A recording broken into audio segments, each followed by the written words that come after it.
Sup, y'all? Welcome to episode 11, y'all. Yep, episode 11. That's pretty cool. We kept having new ones. That is. But yo, quick heads up about this app. We should let the viewers know it actually recorded during a deep retreat inside Canadian soil and areas. Yeah, it was at this Canadian cabin we were staying in during a creative period, actually near Ottawa region. So this region near their capital city is full of different forms of nature and is therefore home to a variety of creative sources, both new and old. Because of these sources, we understood it would be that perfect place to access various forms of humor or interest, and to record one ep. This cabin we rested in is owned by Nick Thune, and he was glad to invite us into a creative session at their cabin. Nick Thune is known for a variety of creative projects and aspects, so it actually made sense for us to collab at his boss-ass creative cabin. It was awesome getting to just sit back and crack a laugh with Thune during the pod and during this interesting cabin. Hell to the yes, it was, Matthew. The cabin influences us during the ep. But speaking of influences us during the ep, there's one more thing about the ep to mention. The rain? True, the rain during this ep did influence us, but it was actually going to mention social media user Joe F233. Oh, yes. That's right, Jay. I forgot when we recorded it under the influence of their homemade vaccines developed by Joe F. Yes, Joe F has been known to post on different websites and apps throughout the day and enjoys connecting both online and offline with a variety of others. He does enjoy sharing humor or laughs and even just whatever's going on with him at the time. Because of these proclivities, I got in touch with him the while back to say what's up. And he said what's up back to me. Since then, we've talked on a number of occasions. Lately, he's been providing us a homemade vaccine he uses for his gray feet, as well as a number of different issues he has had or has. It simply used different roots and ferns and kerosene injected into the fatty tissue as needed. Yes, it does help us calm our mind, the vaccine, and gladly influences a variety of our moods and speech patterns. We gladly received our injection by Joe F prior to this ep and enjoy the results and influence during that ep. So, with that said, hope y'all can sit back, relax, and enjoy ep 11 of Up Close and Personal. Let's go!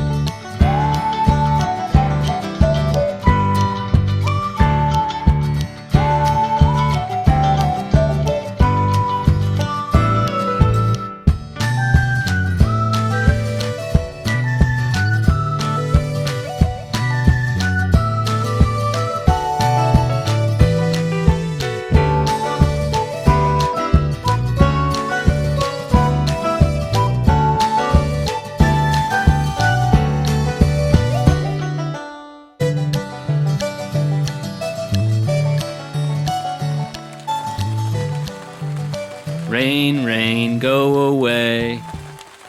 Please don't come back another day. 'Cause if it showers or pours, I'll be stuck at home again, so bored. What's up, y'all? It's us, those timeless creatives. Myself, Jay Weingarten. And myself, Matthew Goldin. And if you couldn't guess it, it's raining here. Ugh, yes, it is completely wet outside yet again. It's soaking there. Yes, it is soaking there. But real talk. Rain can actually be lit in certain kind of ways. Of course, I'm talking about cozy, having a coffee indoors while the rain drips along my window. And Bae by my side as this is all happening. Ooh, this idea is so cozy. I bet board games would be a great addition to this kind of thing.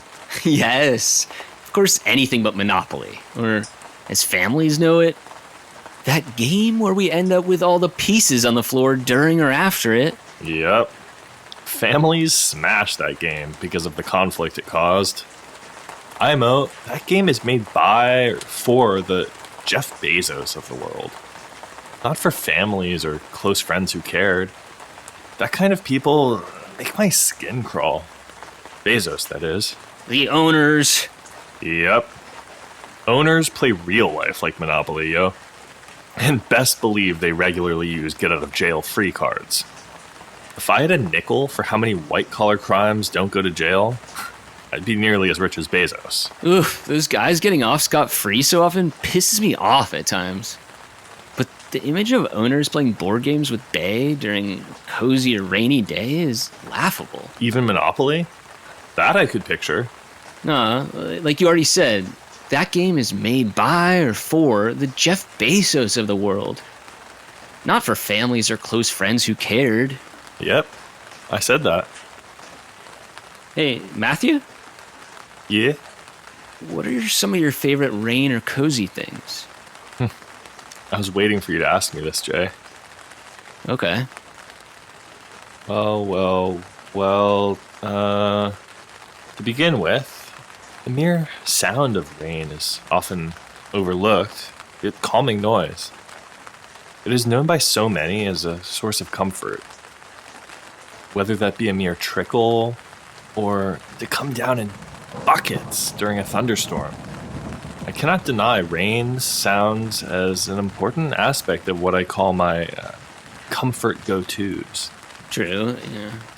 When we were in first year, I'd almost consistently hear you blast rain noises from your Beats by Dre during stressful moments. Yup. When things got tough, I plug in and tune in to my rain.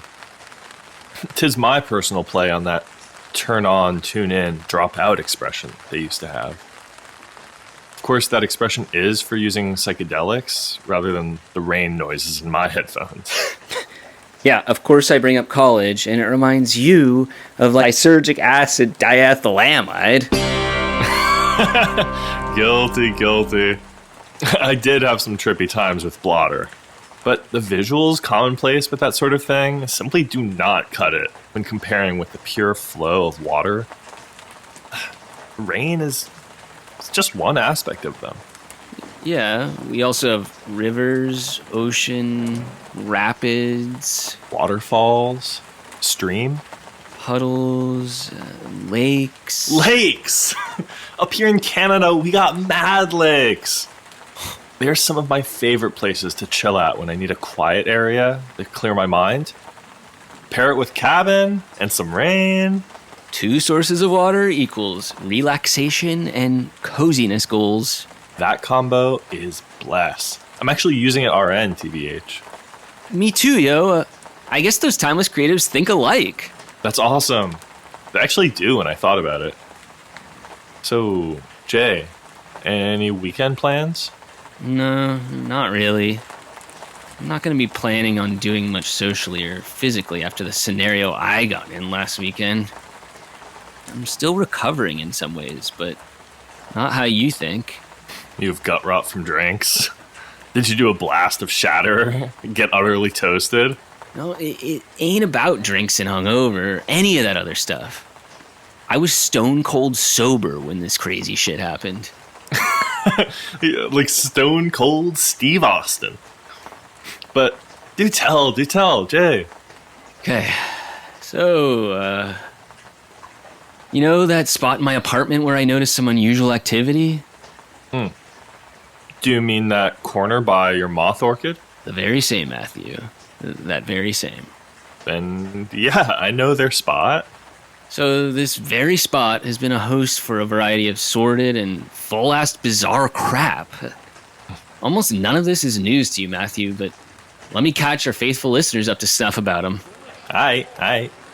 But side note, we have got to come up with an awesome name for our pod listeners. Like the What the Fuckers from Marin Yeah, or some other right. epic shit. But for those Timeless Creatives fans, and now, in this case. Yes, but back to what I'm saying, please. Sorry, tangent alert. You were mentioned about the strange spot in your apartment? Yes. So, okay, first example. When I first moved into the place with Bay, we were deciding where to put the moth orchid.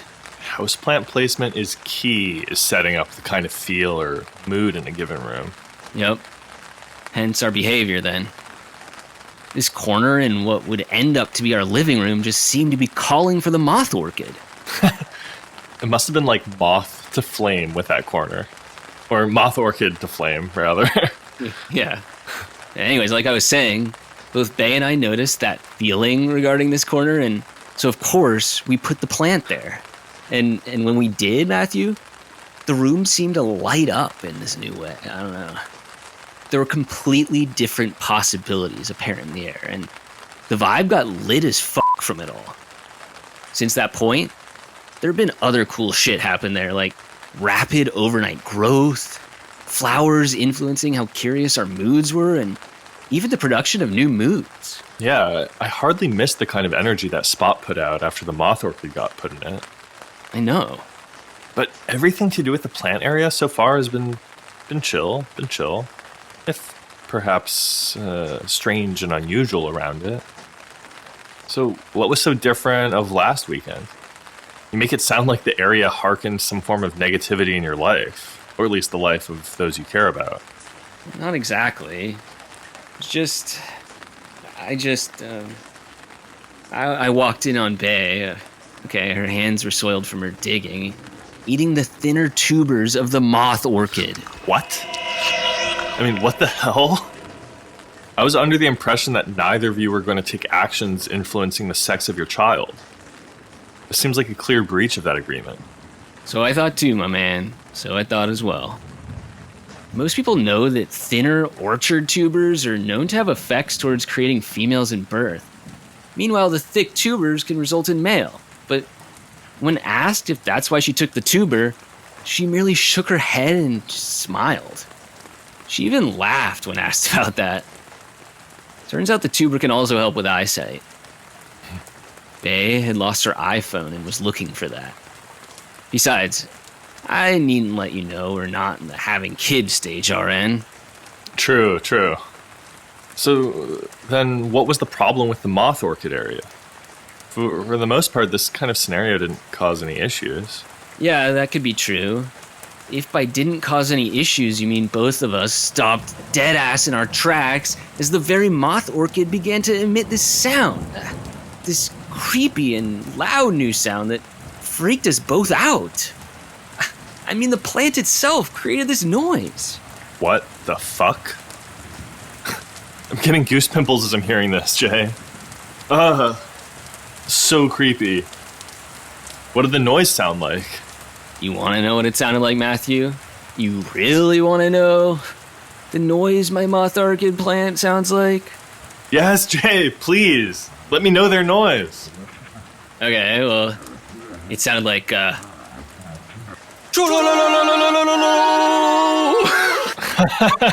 What the hell? You just trolled me now? Yep. And you bought it hook, line, and sinker. You should have seen your face during the end of my story. It was like, what? Okay, you got me. No need to rub it in. Come on, Matthew. You have to at least give me credit for convincing you my moth orchid made sounds. Yes, I fully and noticeably agreed the moth orchard made sounds. And I was waiting to hear the noise on bated breath like an eager child. Ugh, I feel like I have an egg on my face. It's all good, my friend. All this means is you're still got the ability to trust others and have an open mind. Not a bad thing in my book. Although it is something I can use to play tricks on you as a friend. Case in point, the ruse you just did on me. Well, your story, although false in many ways, got me thinking. What about? Rain. You know, the first topic we had earlier. Oh yeah, we were talking about rains. And it is raining after all, so that actually makes sense as that topic. Yeah. Plus, rain is a major component of the ecosystem around here. It's only fair that it gets the proper airtime we can offer on the pod. It can affect so many things. Like, okay, take cloud formations for a second. Those days spent gazing up and towards rolling white clouds who remind us of other shapes? Such actions would be totally irrelevant without rain. Yeah, I used to spend countless hours doing that with friends and family. Without the rain, we can at times find cumbersome. I might as well kiss those memories goodbye. And speaking of kisses, is there anything as romantic as kissing in that rain? Like, so many rom-coms have that sort of scene, and there's obviously good reason for it. That's right. Rain reminds them of connection. And so when we view others kissing in it, it just makes that feeling so strong. I knew Hollywood chose those scenes for a reason. Yep. They're playing us like a cheap trick in a book. But at least we get to watch these scenes and notice the kissing. It can help lighten the mood, or even inspire similar feelings in movie watchers. If we're lucky enough to be watching that with Bae, and that is a pretty good effect. I'll say. They called it Netflix and chill for a reason. But with those sort of scenes, we might as well call it Netflix and turn the damn thing off so we can make out. Oh, you're naughty, my Matthew. Most people don't notice it about me, but I am pretty comfortable talking about doing the dirty in an appropriate setting. As long as all parties involved consider it fine to do so. Yeah, I actually did know that about you, but I'm one of your besties, so it makes sense that I knew this. Aw, Jay, I'm touched. I'm glad you know the sort of things I'm comfortable talking to you or about. And it's an added bonus if you knew the subjects yourself. That way we could get in depth on a given topic. I do declare, dear Matthew, that this is useful in terms of creating the pod. Yeah, this pod is just one aspect of us being able to discuss those sort of things. Hey, Jay? Yes, Matthew? Now that we're on the subject of rain, I have to admit something. This topic actually reminds me of the song I have in my head. What is the song? Raindrops keep falling on my head, keep falling on my head. Okay, all right, Matthew, big tune, yeah, big tune, big tune, Matthew. Yup, and one of my comfort go-tos I had mentioned about earlier. Putting that song on, to me, is probably similar to the rain songs or sounds you listened to back when. That's actually helpful for me to know as a friend. I can put it on during a moment of strife and lend a helping hand. That'd be awesome. It would really help me out that way. Plus, it would be key in aiding me in achieving some sort of cathartic release from that track. I love it when you get those. Awesome. I'll keep you in mind next time I'm going through something heavy or deep, if you're still game to help me process them at that time. I probably will be game for that, knowing my tendencies. I know I can rely on those tendencies when it happens. But enough about me. What have you been listening or enjoying to, music-wise? Well, Matthew, it's funny enough you asked me that. I've actually been listening to... Wait, don't tell me. Yes, just as you expected. Velvet Underground. Ugh, Jay, I could have expected you were listening to or listened to that lately. You've been hearing it so much around wherever it is you listen to music. In a lot of ways, VU is the ultimate, quote-unquote, trippy band from the 60s and 70s era. But in certain other ways, it can stay popular in this era. Sweet Jane, yo! Okay. That's just plain awkward. To sing some lyrics of a VU track and then merely trail off into silence. It's like, hello? Not like we were talking already. Or actually, we were. Jay? I'm sorry, Matthew. I just keep thinking of the underground. Please, Jay, a little focus can go a long way during a conversation. But like you said, I guess we can say Velvet Underground has been popular for both modern and classic rock eras. Yeah, 2 eras of VU. Velvet Underground, that is. I've been listening to VU for ages. It's one of the older bands I'll put on when listening to their whole album, like, not on shuffle, you know? Wait, hold up. Do you seriously not use the shuffle feature in this day and age, Jay? The band's long tracks are enough for many listeners sitting through them. The least we can do is allow them to listen to it as we please, whether that be one song or any in a different order using the shuffle feature. Nah, Matthew. They have to listen to that album the whole way through, IMO. It is more of a journey in that sense. Like, okay, it's like that meme, you know? One does not simply put the underground on shuffle. Really, Jay? Memes? Arguing that Velvet Underground is fine to hear on shuffle is similar to saying eat a meal in just any order. It can just plain ruin the experience and have no sense. We're talking about the underground, Jay, not meals. In 2020, so many listeners and viewers do not simply have the attention span nor willpower to use a whole album in order.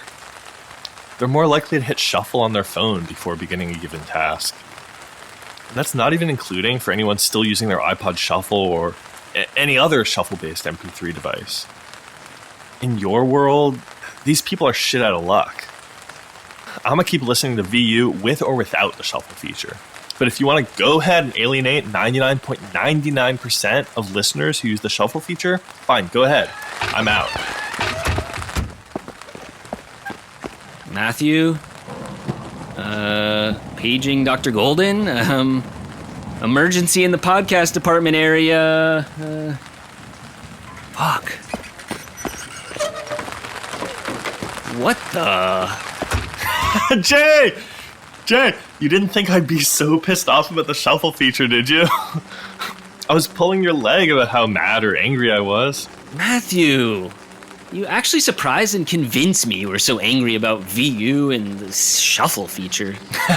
I disagree with you about the shuffle feature, but not so much to leave in a huff to let my emotions get the best of me. I can't believe you pulled my legs. Yes, it's like if your leg was pork, it would be pulled pork. All right, now let's see who's talking about meals. You got me. You really got me. I was talking about meals, but okay. Let's get back to the matter at hand. I think when it comes to underground and shuffle features, we should just let bygones be gone. I like that. Like, bygones. Get out of here. Yeah, pictures actual bygones leaving. like actual bygones leaving. Yeah. See ya, bygones. Hope everything can stay resolved or comfortable enough about a given issue we don't need to see them again. Bygones, that is. Yep. So, I guess now is probably the good time to bring in our guest for an interview. Seems good to me. We're staying inside and using his cabin. Makes sense we can have an interview at least. Plus, I'm interested in the type of energy this cabin uses and enters us with. Interviewing him could hopefully provide some clues about them and show us some interesting forces, to say the least. So, without further ado, I guess, here's Nick. Thune, that is. Yep. Here's Nick Thune. Wow. Thank you, Jay and Matthew, man. Thank you so much for having me on the pod. It's not an issue for us being here. I mean, not at all. But now that we're into the subject, thank you so much for letting us be inside your cabin. Yeah, thank you so much, Nick, for allowing that. The creative energy and potential of the place during our recent stay in it has simply been off the hook. Like, there's a freaking crazy vibe about this place, or I don't know, am I wrong about this, Matthew? That's actually so true now, Jay. It's, I've been using this place for creative sessions and problem solving for a minute. And I've actually been working with a number of different creatives here. For like 9+ months, I've been bringing them into the cabin to access systems that were previously unknown to people like them. I mean, or to me, to be honest. I'm happy to have you both on board to do the same. Awesome.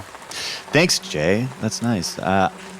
It's pretty great here. No bullshit, no drama, just a chill place to build and hustle.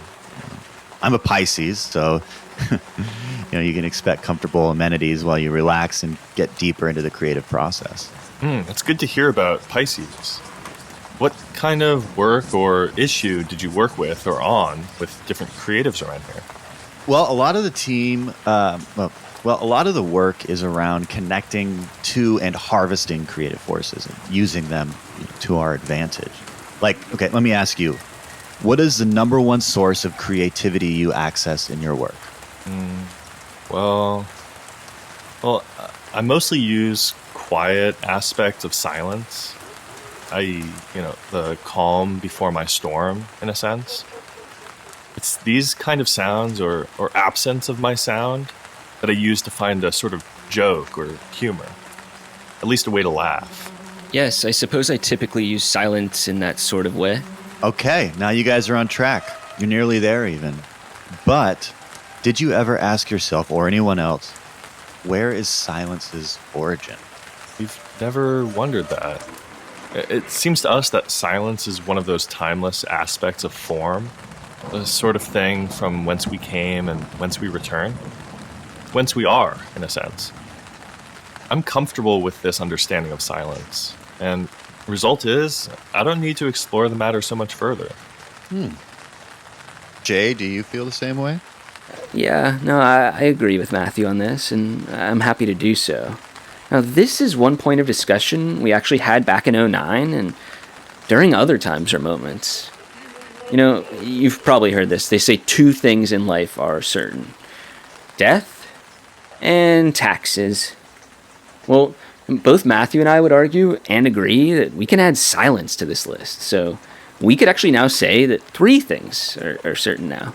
There's death and taxes, and of course now we add silence as an addition to this list. Yeah. That's definitely an interesting take on it, and I'm happy to get back to that at a later point. But I invited you guys here to my cabin to tell you that silence has a specific point of origin. It actually comes from a small opening in the dreamscape. From this opening, silence trickles out to us like a stream, and then it pools into our subconscious during the REM cycle. This small opening can be found and stretched, resulting in an outpouring of creative energy and even the birthing of new forms, which are then used to build and hustle. That actually sounds both trippy and interesting to us. I agree, Matthew. I guess I did use them dreams for creative aspects before. I'm gonna think of it. I actually use them dreams often now that I have this pod and really needed to find some material. How did you know the silence comes out of it? Well, you've probably noticed that when you sleep here, you have this reoccurring dream of this very cabin. Yes. We've noticed it. We've noticed it. We've noticed that. We've noticed it or that. Yep, you've noticed a dream. In that dream, you are waiting here. You are turning, yet stay in place. You stay in pace, and you stay in the same space, yet while turning face forwards, you begin to notice the cabin space. Right? It's paneled walls, maybe. It's wood fire smoke. You definitely notice it's Sony 2000 TV. There is something about the TV. It doesn't glow. It seems to be on, but not using ordinary channels. It's on a new channel rather than the crap on Fox News or even Family Guy. Exactly. The TV is on, but it doesn't glow. It does not make sounds in TV images, but rather gives it in a new way. It's not really possible to describe or even correctly perceive this new way, but we definitely notice it. There was almost nothing else we are noticing at that point in our dream. We are looking at each other like, what? Yeah, it's like that awkward moment in our dream when we do go, wow! When two confused yet engaged friends and creatives look at each other in a moment of muddle. Yes, Matthew. Yes, Jay. A puddle of fine silver silk cascades out of the TV. You notice the silk grew into countless streams as it is happening, right? It has a smell, the silk, like how spring should feel, but doesn't quite. The silk becomes light before mist covers our eyes and the room returns to stasis, or near stasis, I should say, considering the dynamic aspect of these sorts of things. At this moment we wake, turning to each other knowingly because we just woke up from a freaking weird dream. The dream is weird.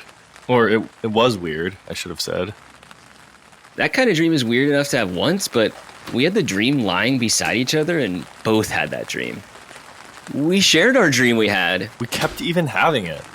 That kind of thing actually gives me the creeps. Yeah, I'll admit it. The dream, it's weird.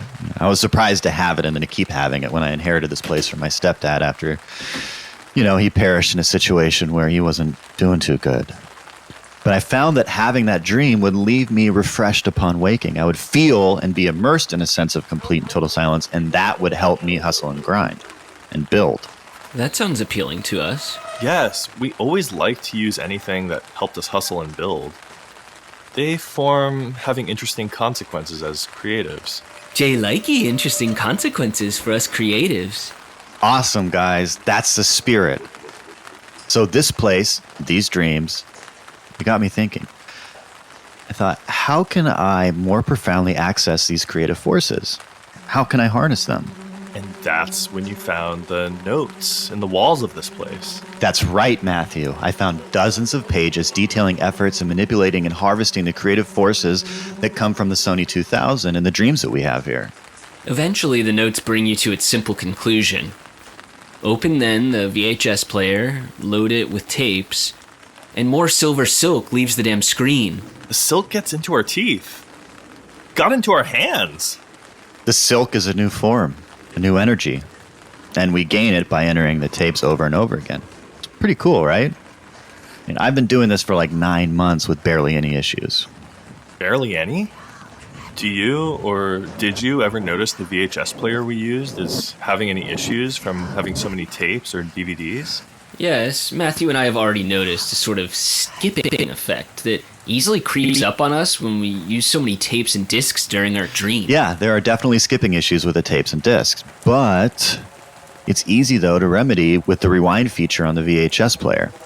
I've also noticed that lately that the silk has a kind of formaldehyde undertone that lingers in the cabin even upon waking, and there are occasionally dark forces represented as shadow figures in the dream, but it's easy enough to avoid them. I just wake up at that last point, put on some indie music, positive vibes, that's my cure. You just turn on whatever's up next on your device and turn off the bullshit, huh? Yep, that's my creative take on that turn on, tune in, drop out expression they used to have. That perspective and action is probably useful whenever you're dealing with those dark forces. Or at least when people get into any of crap that pisses you off. Yeah, pretty much. I'm a February guy, so I don't have a lot of patience for bullshit or drama. I wear my heart on my sleeve, fire on my soul, and a mouth I can't control. I don't anger easily, but do not test me. I've already heard that about February, guys. Mess with a Pisces, you best have a good reason. And a squad to back you up. You guys, y'all are on some astrology shit. But Jay don't complain, But, hey Nick, you have anything to plug? Well, yeah, I have this new pod out as well, just like you guys. It's called Good Night Kiss. On it, or on that, I help listeners who had a long day get ready to pass into the after day. As the expression goes, let Nick Thune tuck you in. That way, even sleepers outside the cabin have a chance to access these aforementioned dreams and creative forces. Dope. Yep, it is. Well, guys, it's been great hanging out and getting into this kind of stuff that goes on in this cabin. I'm going to head out now and collect some different objects I need from Glen Tipper. But feel free to chill here as long as you want. Oh, thank you so much, Nick. And see you at supper. Who's Glen Tipper? Okay, guys. See you at supper.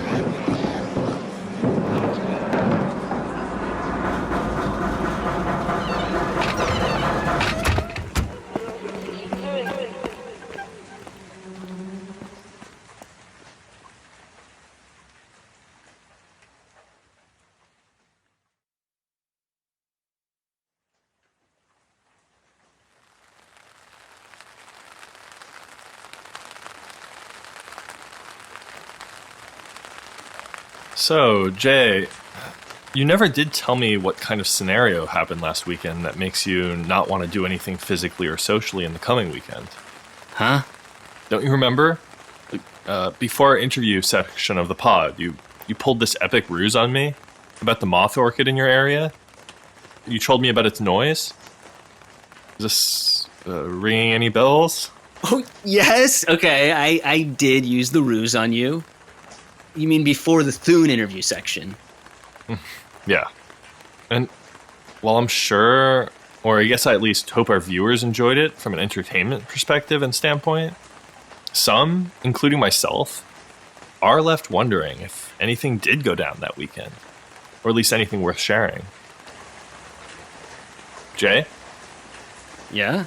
We're wondering if anything did go down that weekend, or at least anything worth sharing. Oh, yeah, no, I can do that. I can do it. I can share the story. Go ahead. So there it was, in some sort of predictable spot. The tennis area.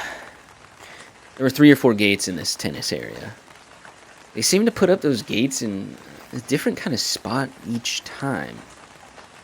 I just wanted to go in there with my boys and pop some motherfucking balls, y'all, but there they were then, you know, the gates, that is. It kept moving to a different spot.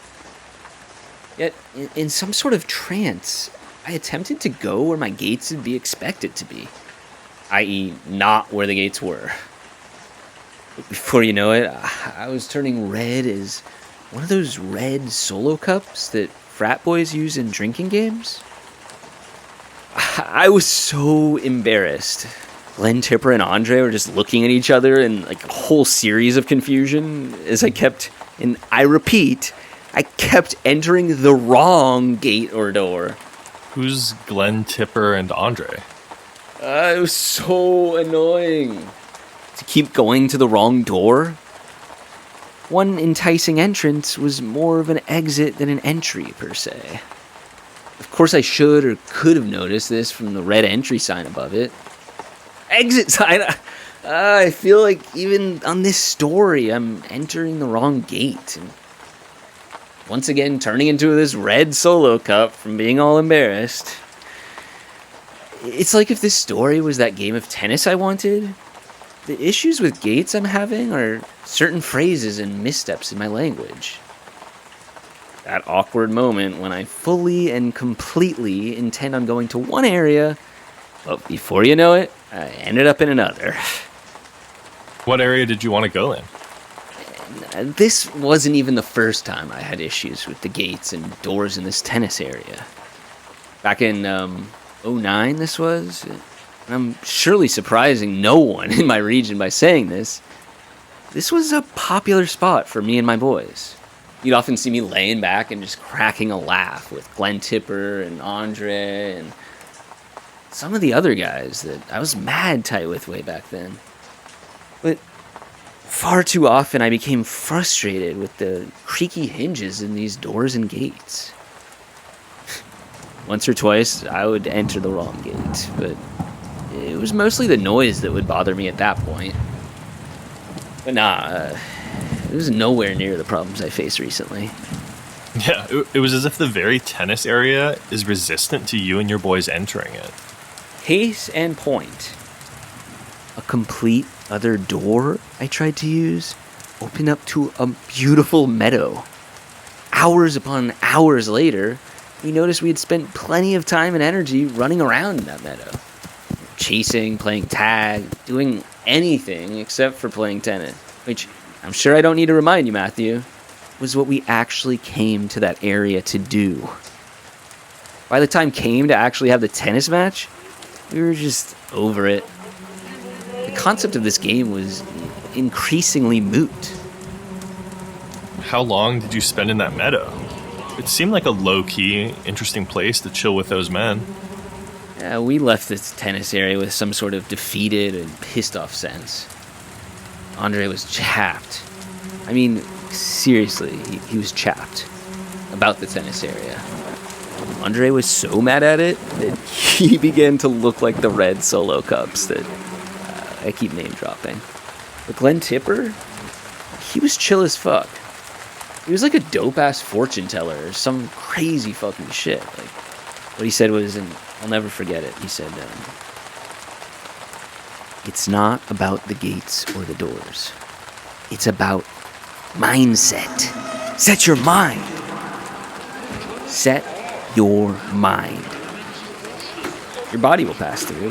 It's gonna pass through. What's on the other side is now that, Jay, that's up to you. That's awesome.